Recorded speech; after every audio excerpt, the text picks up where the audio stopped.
What is going on, everybody? Welcome to lunchtime. That's right. It's our time to get a break from the workday. It's lunchtime with the Clydesdale. Going to talk about some stuff today. Sorry if I interrupted the Darren Hunsaker interview, which has been awesome this morning. I always like listening to Darren. I think it was either this week or last week where the Spin did like top 5 of people you'd like to take a road trip with. Darren Hunsaker would be number 1 on my list of people that I would like to hang out on a long road trip with and just shoot the breeze. I think that he would be awesome just to chat with for a good long road trip. Since I have one coming up, something I thought about, but what great stories this morning. Reminiscing about the old days of mayhem. I always love when Darren is on any kind of show. So yeah, awesome stuff over there. If people are still watching that, I completely understand. So yesterday we did a show talking about Tia Claire Toomey announcing that she was saying goodbye. And then yesterday after the show, I listened to the Proven podcast where she was a guest, and now I am more confused than ever. I think Tia is becoming the Aaron Rodgers of CrossFit. Everything is so cryptic.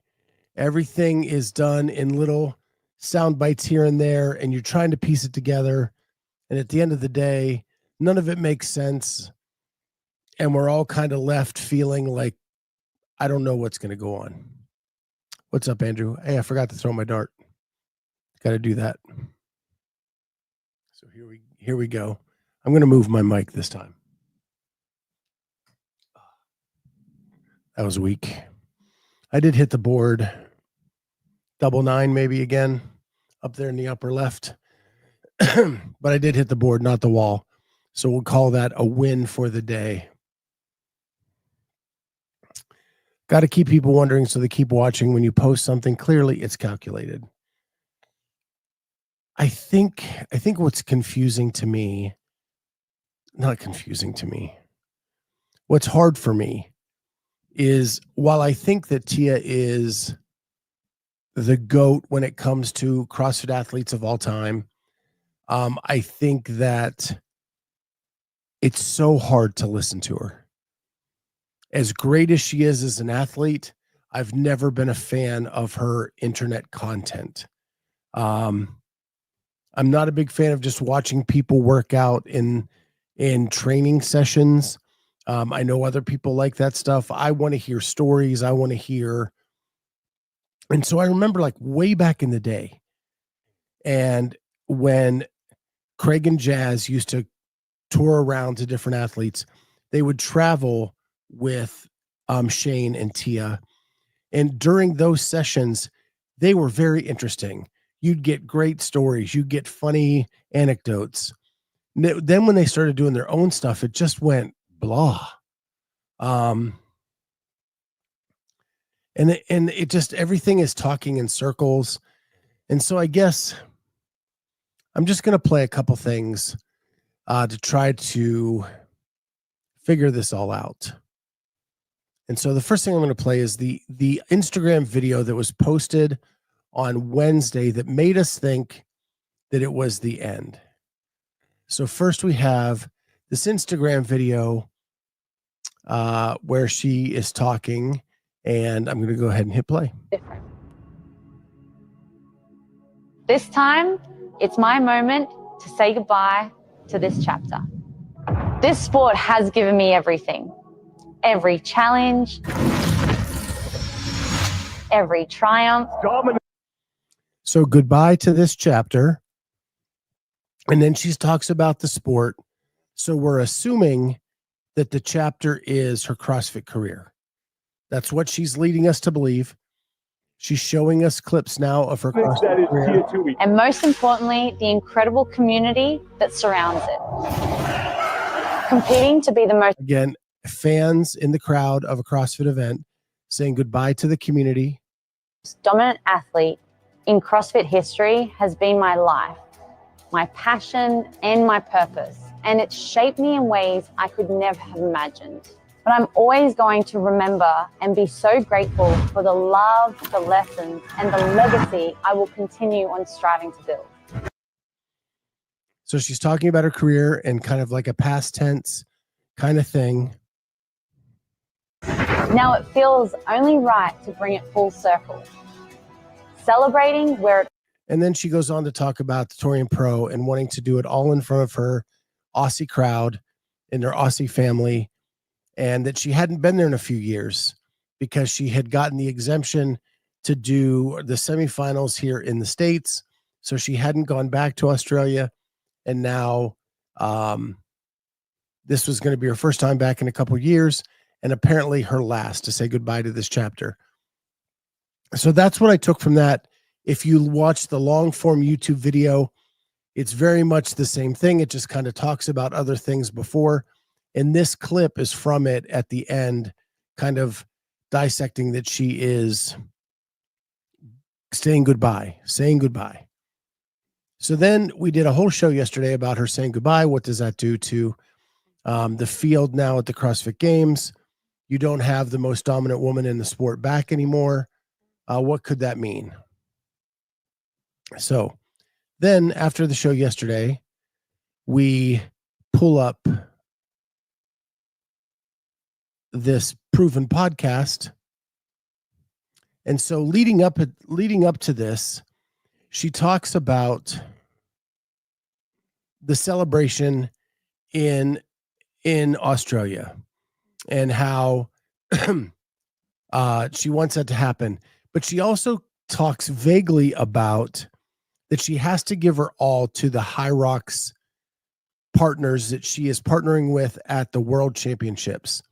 Both James Newberry and her female partner, she's competing in both groups in the duos at High Rocks. Sorry, got that tickle back. So she talks about that. And then they talk about how she has to reduce her strength to increase her speed. But in some ways that strength can help in High Rocks, but never can it reduce her speed. And they talk about the difficulties of doing both, but that she feels she could do both. And so these world championships are after the Torian Pro.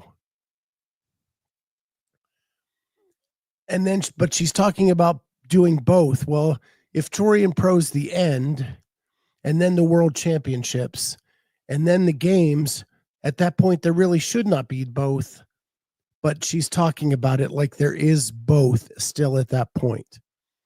And then she says this. Fitting to like celebrate in front of a home crowd.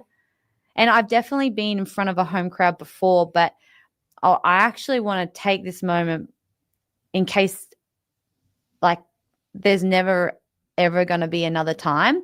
And in case there's never ever going to be another time. Not that there won't be another time, but in case. So now we're getting into much more vague descriptions of what this is going to be. I want my family, my friends, you know, my Aussie crowd to be there to celebrate it with me, whatever the future holds. And whatever the future holds. Now that Instagram video was done in a way saying goodbye to this chapter of my life, sounding very definitive. Now we're talking in this cryptic, if it never happens again, whatever it may hold, in very, very cryptic messages and very contradictory to the two pieces of media that came out just less than 24 hours apart from each other. And it's only fitting to do it at the Torian Pro because like I know Mike and Jono so well, like throughout my whole career. So it's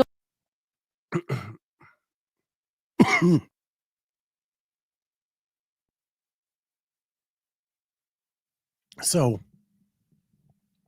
she goes on to talk about the Torian Pro and why it should be the Torian Pro, where she ends it. That all makes sense to me. She is Australian. That is the biggest event in Australia. It is a rock concert event. Everybody that's ever been there says it's one of the greatest events to attend. Her announcing her going there and it possibly being her last time there is going to sell tickets. It's going to sell the place out. So I think all this is fine. But why do we have to come back to these cryptic messages to keep everybody guessing? It just seems like over the last few years. And again, it's very, very parallel to the Aaron Rodgers situation. Aaron Rodgers with these cryptic messages, you know, when he went to the Jets, and then is he going to come back for another year? And now it's, you know, am I going to the Steelers? Am I going to the Vikings? And then he has a thing yesterday with Pat McAfee that is just as cryptic as everything else. And now we have Tia doing the same thing. We had the games where Sean Woodland announced that it was going to be her retirement, and he was told that by one of her camp members. Then all of a sudden, Tia changes course. She then announces she's pregnant. So she has Willow. She takes a year off. She comes back. She wins the games. So on. The rest is history. Now we're back to, I'm saying goodbye. Well, maybe it's goodbye. We'll see what the future holds. I'm kind of getting over this back and forth thing with Tia. What I'll tell you is Sunday night, we're going to dive into this a little bit more, what this means. Carolyn actually did a really big deep dive into the mindset of a champion athlete with what she said. And that's a perspective that, like me, as just an average Joe wouldn't have. But Carolyn picked up some really interesting pieces along the way that we'll be talking about on the Sunday show. So look forward to that. At this point, I guess it's still up in the air. And you would think with all the questions, if there was a definitive response, maybe she'd make that now to kind of clear this up. Or maybe she likes that it's up in the air and definitive and not definitive. And like Andrew said, clearly calculated. I don't know, but it's funny because she made the announcement on Wednesday. Gosh, every podcast in the space put out a goodbye. Every news source put a goodbye. And then everybody after that, Barbell Spin put out a thing. Is she saying goodbye? So it's going to be weird for sure. James, Tia is the GOAT of CrossFit and now clickbait. You got that right. She is killing the clickbait right now. But one thing I will say about this podcast, you can tell she loves High Rocks. And what she loves about it is the community and getting to work out with the community, giving fist bumps, giving all that kind of stuff with everybody live in person. One thing that she was very emphatic about is she does not like to do the online versions of CrossFit. She is not doing the online qualifying event, an affiliate of qualifying event. She is only doing Torian Pro, so that will be her one shot to make the CrossFit Games if she chooses to go that direction. So, but it's out there if you want to check it out. It's on the Proven Fitness YouTube page. It's about an hour in length if you want to check that out. So there we go. The other thing coming up this weekend is Copa Sur. That will be the South American CrossFit qualifying event for the CrossFit Games in person. That kicks off today. Let me check. I know the Barbell Spin posted how to watch it. So I'm trying to pull that up. I've been having trouble with their site lately, but so Copa Sur starts today. at 12:10. It's already started. 12:10 Eastern time.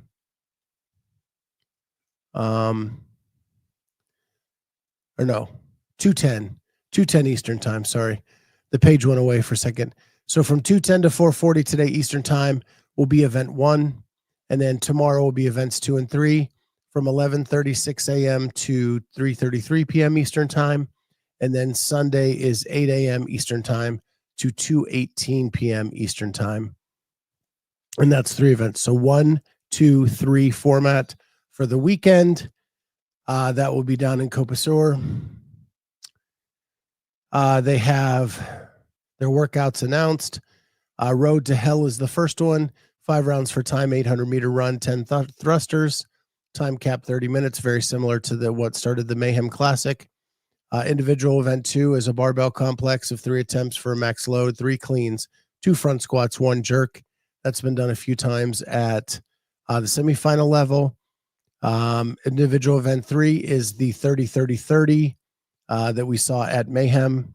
And again, I think Mayhem is actually programming this. So it doesn't seem that off that it's very similar to what the Mayhem Classic was. Individual event 4 is a triple chipper for total reps in 3 4-minute intervals, 100 double unders, 2 seated legless rope climbs, 25 toes to bar, max burpee over the box. I think we've seen similar to that at a semifinal event, only instead of seated legless, it was muscle ups with a rucksack. 1 minute rest between the intervals. Then we have Heavy Isabel, and it finishes up with last one standing, 25.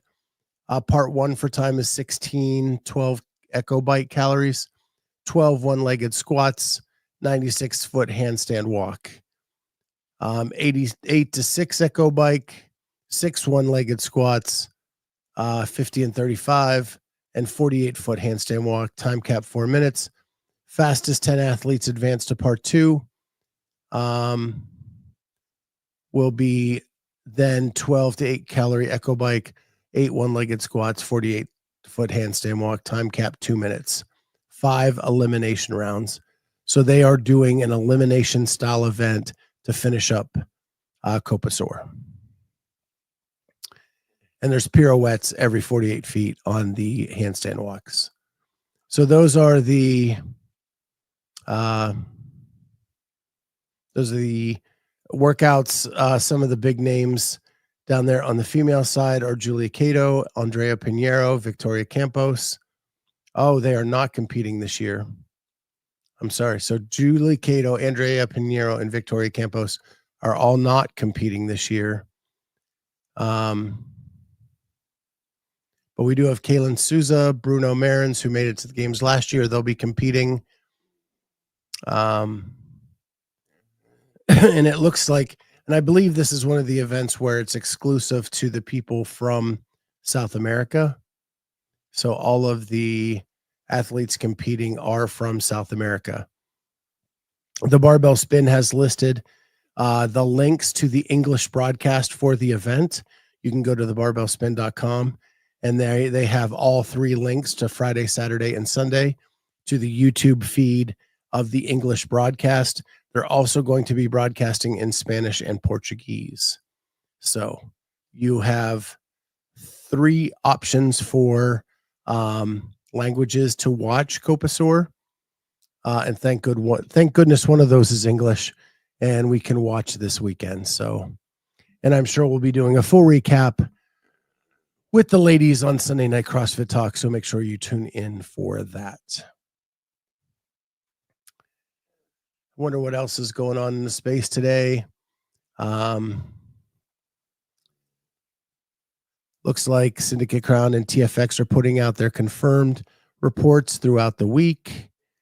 I'm just going to slide. I'm going to share my screen, do a scroll of Instagram, see what we have out there today. Danielle Brandon has been confirmed. I think the most important part is got a little Gabby McGowan there. Just a little update. There's Facundo down in Copa Sur. What do we got here?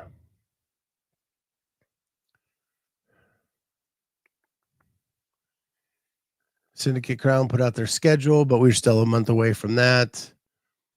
Trying to just see what we got. There is the arena for Copa Sur. That looks actually really nice. Looks very intimate.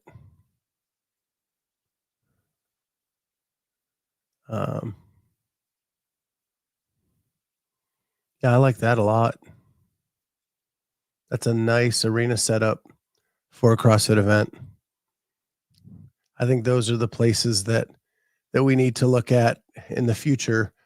Not these huge arenas, but just smaller, intimate setting ones where you're really close to the floor.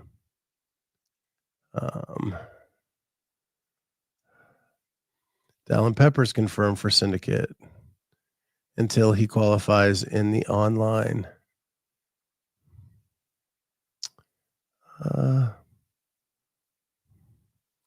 Got some Belgrade game stuff going on.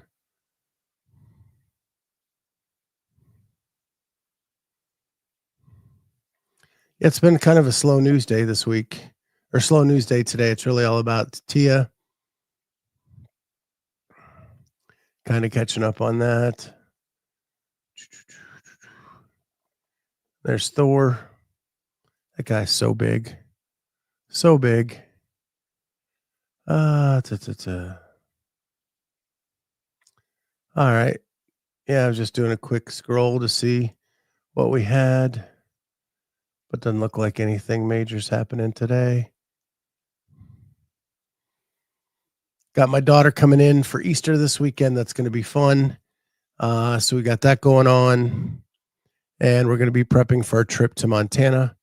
So that is going to start either Wednesday or Thursday. Yeah. You guys doing anything special for Easter this week? I think my daughter, she loves smoked ribs. So I'm going to make some smoked ribs Sunday morning, so we can have those for Easter lunch.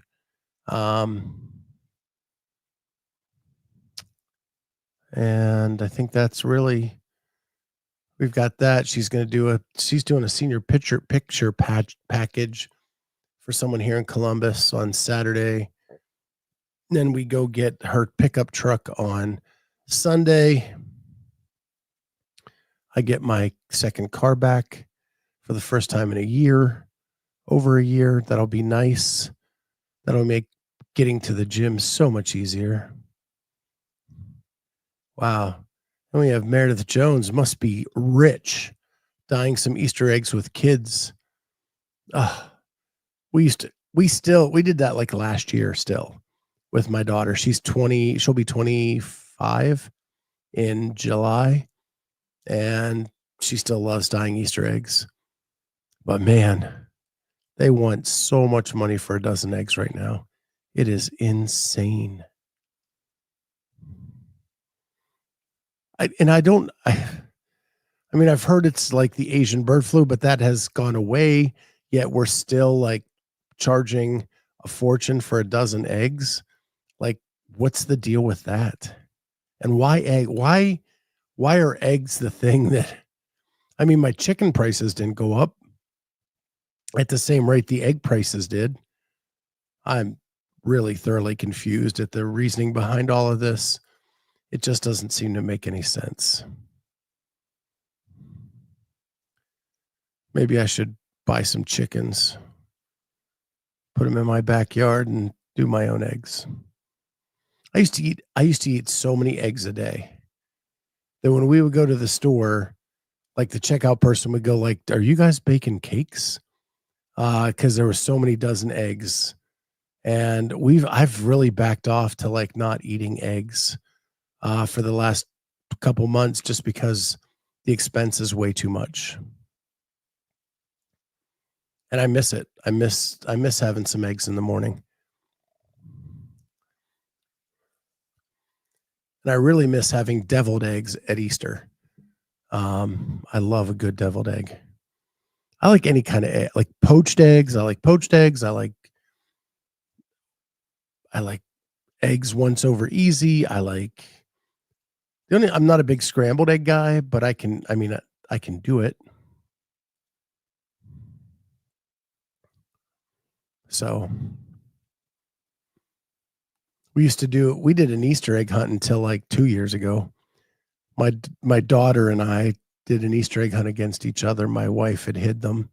She made us do it at night where we couldn't see. We had to use flashlights, which made it a little more difficult for sure.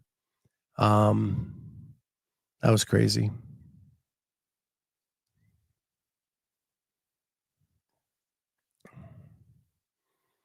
I guess the last thing I'll talk about is I don't know if you saw my Instagram post, but I finished a Lego DeLorean time machine from the Back to the Future movies, and I broke down and I ended up buying the light kit for it.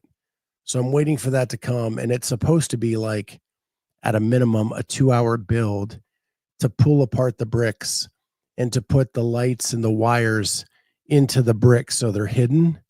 But when it's all done, like the headlights will light up, the tail lights will light up, the flux capacitor will light up, the inside of the car will light up, and then all of the hoses coming down the side of the car will light up as well. So I'm super excited about that. And the reason I did that is when it sits in the sun and the sunlight shines through the glass bricks of the car, it looks phenomenal. But you only get that like in that natural sunlight kind of thing. And so I thought, what the heck? I'll go ahead. I'll buy this light kit to put this together. And everybody who's done it says it's phenomenal when you take the time to do it, but it is a couple-hour process. And you have to pull the bricks apart, put the wires in there, and then click them back together. But it hides the wire inside the bricks. So I'm super excited to see what that looks like. So hopefully those will be here in the next couple days. But yeah, that's what I do to relax, to just kind of, man, and nothing calms me down more than that. Just the clicking of those bricks together. It's like I'm accomplishing something, and it makes me feel so much better. So much better. Well, with that, guys, kind of a slow news day, and I want to save some of the Tia Claire stuff for the Sunday night show with Jamie and Carolyn. More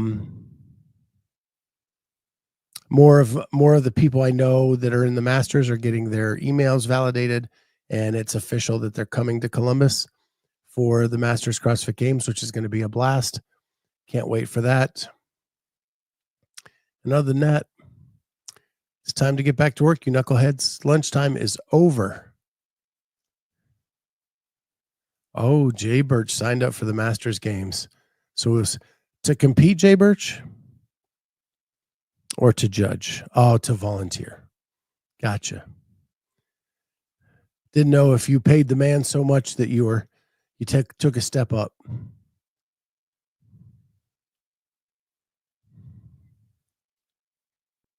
To judge. Well, last year they had 3 floors all running at the same time, which means you have to have enough judges to cover 3 floors at all times. So I think your shot is pretty good. That's a lot of people. A lot of people. And you just took your online L1, right, Jay Birch? When do you have a certificate yet, or you still waiting on that? Do you still have to test?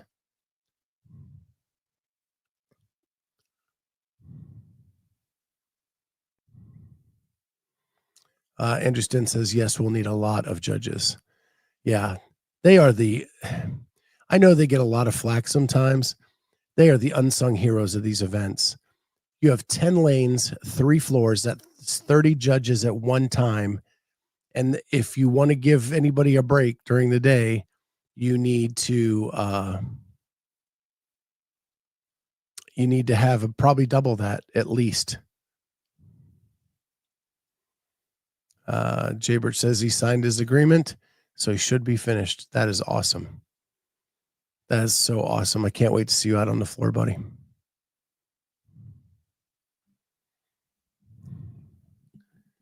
Maybe Andrew will be your head judge. So, yeah, judges are the unsung heroes of these events. It takes a lot of them. They don't get paid. They volunteer their time. They do it for a free meal. Sometimes they don't even get that. Sometimes they're working so hard they get a cold version of the meal, an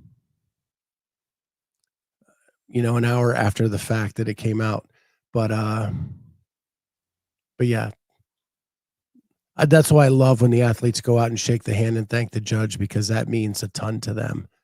It just means a ton. Andrew will be one of the 3 head judges. So that's awesome. I didn't doubt that for a minute. Andrew is one of the biggest supporters in the judging world for the Masters community. And he should be head judge for that event for sure.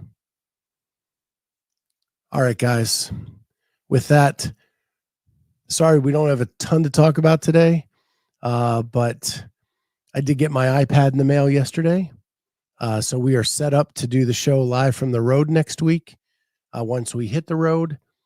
So that's going to be fun. There'll be lots to talk about there.